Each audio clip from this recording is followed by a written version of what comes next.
Assalamualaikum, selamat datang ke channel Cikgu Zarina Basir. Selamat menonton. Assalamualaikum, salam sejahtera. Hari ini cikgu ada dekat Teluk Gorek, Mersing. Okey, untuk video kali ini kita akan belajar alih bentuk komunikasi pola umum pula. Okey? Jom kita belajar sama-sama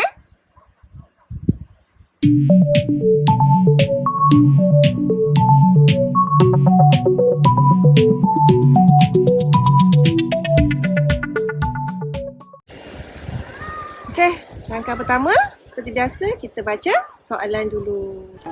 Berdasarkan maklumat dalam jadual di bawah, huraikan pola kedatangan pelancong ke rantau ASEAN mengikut destinasi pilihan dari tahun 2009 hingga tahun 2012. Jelaskan bagaimana Malaysia boleh meningkatkan kedatangan pelancong ke negara ini. Okey, langkah kedua, kita tentukan kehendak soalan. So, dari sini kita dapat lihat seperti yang cikgu dah highlightkan. Pada ayat pertama, kita dapat lihat ada keyword perkataan pola. Kan? Okey, dan jika kita baca sampai habis, ada lagi satu ayat seterusnya, iaitu jelaskan bagaimana Malaysia boleh meningkatkan kedatangan pelancong. Okey, bagaimana. So, maksudnya dia minta cara-cara. Okey, kat sini jelas kita nampak terdapat dua kehendak soalan. So, daripada sini kita boleh tentukan bahawa format soalan ni ialah 2 tambah 2. 2 tambah 2 bermaksud format berasingan. Okey, seterusnya kita nak tahu juga ni apa dia kehendak soalan. Okey, kehendak soalan. AD dia apa? Analisa data ni apa? Okey, dari sini kita nampak bahawa keywordnya ialah pola. So, kalau pola ni kita dah tahu ada pola ubah, ada pola banding, ada pola umum, ada pola luar biasa. Jadi yang mana satukah jenis pola yang kita akan gunakan untuk menjawab analisa data soalan kali ini? Apa keyword lain? Ada tak? Okay, kalau tak ada kan? Ada pola je. Pola kedatangan pelancong. Tak ada lagi keyword lain. So, kalau dia bagi umum macam ni, kehendak dia kata pola kedatangan pelancong saja.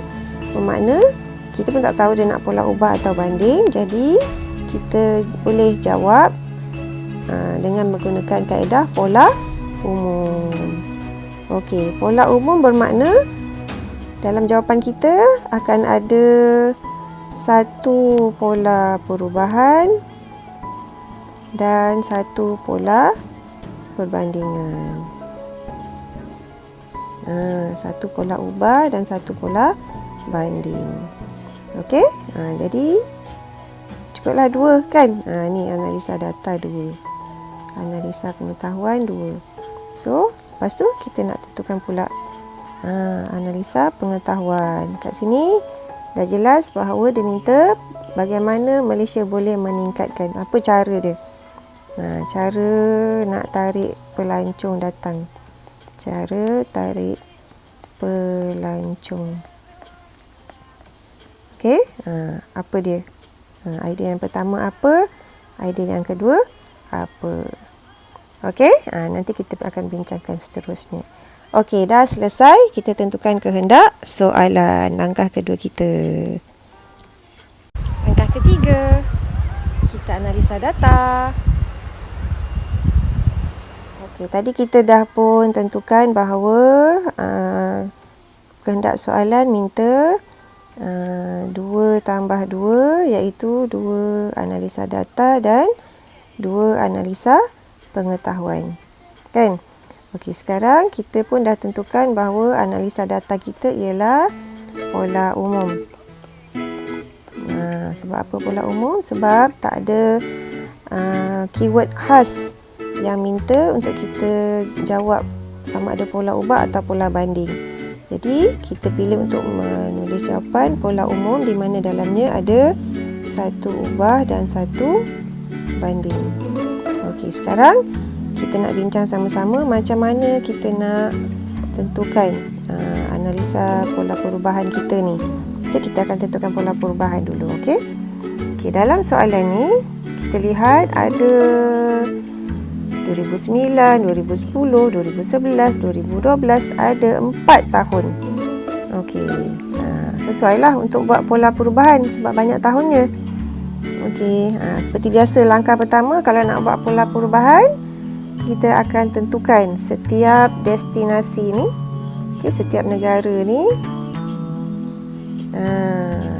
Kita akan tentukan pola perubahannya meningkat ke, menurun ke, tidak konsisten ke, stabil ke. Okey, jom kita buat bersama-sama. Okey, Brunei sampai sini meningkat, tapi bila sampai 2012 dia menurun. So tidak konsisten.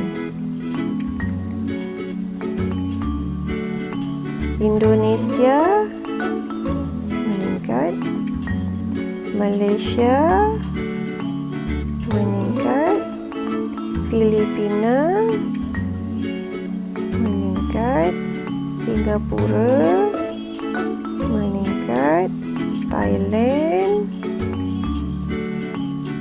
meningkat juga, jumlah keseluruhan juga meningkat. Okey, so kita dah selesai tentukan pola perubahannya. Okey, pola perubahan. Kat sini kita dapati bahawa okey, sekarang kita nak pilih 2 je.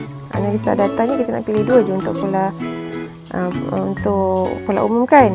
Okey, jadi kita pilih 1 untuk pola perbandingan. Nak pilih mana?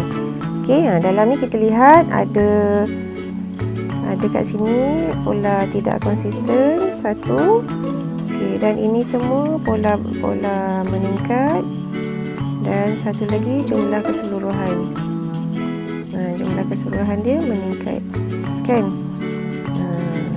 Tidak konsisten iaitu Brunei meningkat, ada Indonesia, Malaysia, Filipina, Singapura dan Thailand, dan jumlah keseluruhan meningkat. Okey, jadi nak pilih yang mana satu untuk tulis dalam jawapan. So kalau cikgu nak pilih yang ni lah. Nak tulis dalam jawapan untuk pola perubahan, cikgu nak tulis meningkat. Alright, so untuk soalan pola perbandingan pola, okey, kita jawab mengikut kehendak soalan, iaitu dia kata mengikut destinasi.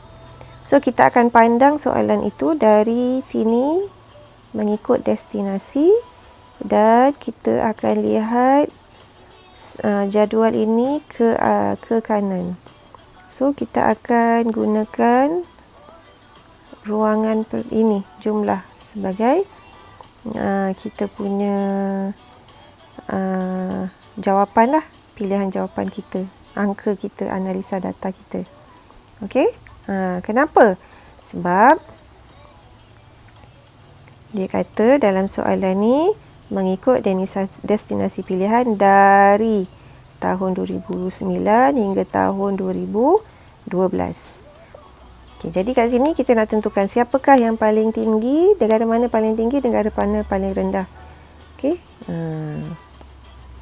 sampai sini. Kita lihat kat sini, kita dapati bahawa Malaysia paling tinggi dan yang paling rendah ialah Brunei. Dah siap. Paling tinggi Malaysia, paling rendah Brunei. Okey, jadi persoalannya di sini, kenapa cikgu pilih untuk pola perbandingan dalam ruangan jumlah? Okey, kenapa cikgu tak pilih dekat sini tahun? Kan, kenapa cikgu tak tengok tahun 2010? Paling tinggi Malaysia, paling rendah Brunei. Kenapa cikgu tak tengok macam tu? Kan, kalau kita tengok yang ini kalau dia minta mengikut tahun. Kalau kita nak tengok kat sini, setiap tahun ni soalannya mestilah mengikut tahun. Okey. Tapi dekat sini soalannya dia kata mengikut destinasi. Jadi kita tengok ke kanan. Okey, ke kanan. Kalau kita tengok ke kanan, yang paling tinggi Malaysia lah. Okey, dah siap. Kita tentukan analisa data. Langkah seterusnya, kita buat analisa pengetahuan pula, ya. Jom. Okey, langkah seterusnya kita akan tentukan analisa pengetahuan. Okey, tadi kita dah kena pasti bahawa kehendak soalan ialah bagaimana untuk Malaysia menarik pelancong untuk datang ke Malaysia bagi meningkatkan kedatangan pelancong tu macam mana, kan? Okey. So, biasanya lah kalau dapat soalan ni, apakah idea pertama yang akan keluar dalam fikiran pelajar? Okey, nak tarik pelancong ni. Okey, jom kita try brainstorm dulu sebelum kita cari jawapan yang paling tepat. Jadi biasanya kalau soalan macam ni, okey, macam mana nak tarik pelancong? Yang pertama mungkin idea yang boleh kita tulis ialah yang pertama, idea satu, kita boleh tulis mungkin kita boleh dengan cara kita buat promosi, kan? Buat promosi dalam berbagai cara lah. Promosi di peringkat antarabangsa sebab nak tarik negara luar masuk ke dalam negara. Okey, lagi langkah kedua, kita juga Malaysia juga boleh meningkatkan usaha dengan menaik taraf. Menaik taraf pusat pelancongan, maksudnya tambah baik, kan? Yang rosak dibetulkan, yang apa, kalau menaik taraf jalan raya ke, pusat pelancongan tu kalau dulu signboardnya kecil sekarang dibesarkan ke. Tadi cikgu dapat idea promosi secara online, kan sekarang, sebab ramai orang booking secara online dan promosi di peringkat antarabangsa. Lagi satu menaik taraf, lagi satu mungkinlah kerajaan boleh khidmat nasihat ke, khidmat nasihat kepada pengusaha pusat pelancongan dari berbagai jenis lah, kan? Tambahkan latihan kemahiran ke kepada pekerja-pekerja. Ini idea sajalah, kan? Kita tak tahulah yang mana satu yang tepat. Okey, ini antara idea yang mungkin akan keluar dalam fikiran kita sebaik saja kita dapat soalan ni, kan, dalam Dewan Peperiksaan. Okey, so bila kita dah senaraikan, barulah kita pilih yang mana satu jawapan yang paling tepat yang boleh kita tulis untuk jawapan kita. Okey, jadi di sini setelah difikir-fikirkan dan dirujuk daripada sumber yang boleh dipercayai, antara jawapan yang boleh kita gunakan ialah mengadakan kempen untuk menarik pelancong. Kempen ni macam mana? Melalui kempen Tahun Melawat Malaysia melalui media massa, pameran awam yang boleh dilaksanakan. Juga melalui iklan dan promosi tu keluar promosi. Okey, jadi maknanya promosi yang kita tulis kat sini ni termasuk dalam huraian, kan? Tapi maksudnya idenya tu ada. Cuma pemilihan ayat untuk buat idea ni. Okey. Okay, seterusnya apa lagi? Okey, idea yang kedua, mempelbagaikan produk pelancongan. Okey, pelajar kena jelas produk ni bukannya produk keluaran macam keropok ke apa, produk pelancongan ni maksudnya jenis pelancongan. Kan sekarang kita ada dengar macam-macam, ada agro pelancongan. Okey, so kita tengok apakah huraiannya. Ada eco pelancongan, agro pelancongan, pelancongan kesihatan, sukan, datang Malaysia untuk bersukan, pertandingan contohnya, kan, dengan bola sepak contohlah. Okey, and then dalam masa yang sama lepas tu boleh pergi untuk melancong. Okey. Jadi kat sini idea yang kreatif. Untuk mempelbagaikan sektor pelancongan ni yang cikgu masukkan tadi, menaik taraf ni. Okey lagi. Ada lagi tak? Okey, aspek keselamatan juga perlu dipertingkatkan. Ini menaik taraf dari segi aspek keselamatan. Sekiranya pelancong ingin menetap untuk suatu jangka masa yang lama, keselamatan semasa menginap dan menggunakan pengetahuan awam menjadi perhatian. Okey. Haruslah memastikan tahap keselamatan berada pada tahap yang optimum. Ini boleh masuk kat dalam khidmat nasihat keselamatan. Macam mana kan? Sebab ini baru. Aspek keselamatan ni kalau sebelum ni jaranglah diambil berat dalam bidang pelancongan. Tapi bila sekarang ni dunia dah maju, kemudahan untuk meningkatkan aspek keselamatan pun dah banyak. Jadi boleh dipertingkatkan lagi. Contohnya dengan sisi penggunaan CCTV, pintu pagar automatik dan sebagainya. Okey? So untuk membuat analisa pengetahuan sama juga macam buat esei, kita try dulu, brainstorm dulu. Apa idea yang ada yang boleh kita keluarkan. Dan kita pilih yang terbaik untuk jawapan kita. Jadi jika dilihat kat sini, ada 2 jawapan kita yang hampir tepat kan? Penggunaan keyword sahaja yang perlu ditekankan kat sini. Okey, pelajar perlu banyak lagi membaca contoh-contoh jawapan esei supaya pemilihan keyword nanti akan menjadi lebih tepat, hampir sama dengan skema jawapan. Okey, dah siap analisa pengetahuan. Di sini cikgu nak tunjukkan macam mana untuk tulis analisa data yang terbaik untuk pola umum. Okey, kat sini tadi kita dah decide untuk buat pola perubahan dan pola perbandingan. Kan? Kita dah tentukan. Okey, jadi kita lihat kat sini contoh penulisan analisa data. Okey, untuk pola perubahan, ingat masih ada apa dalam jawapan. Okey, ingat ayat pertama mesti ada idea dan mestilah disebut semua nama negara tu. Okey, cikgu gunakan highlight. Okey, destinasi yang mengalami peningkatan kedatangan pelancong dari tahun 2009 hingga 2012 ialah negara Indonesia, Malaysia, Filipina, Singapura dan Thailand. Nampak? Kena sebut semua nama negara yang terlibat yang mengalami peningkatan. Okey?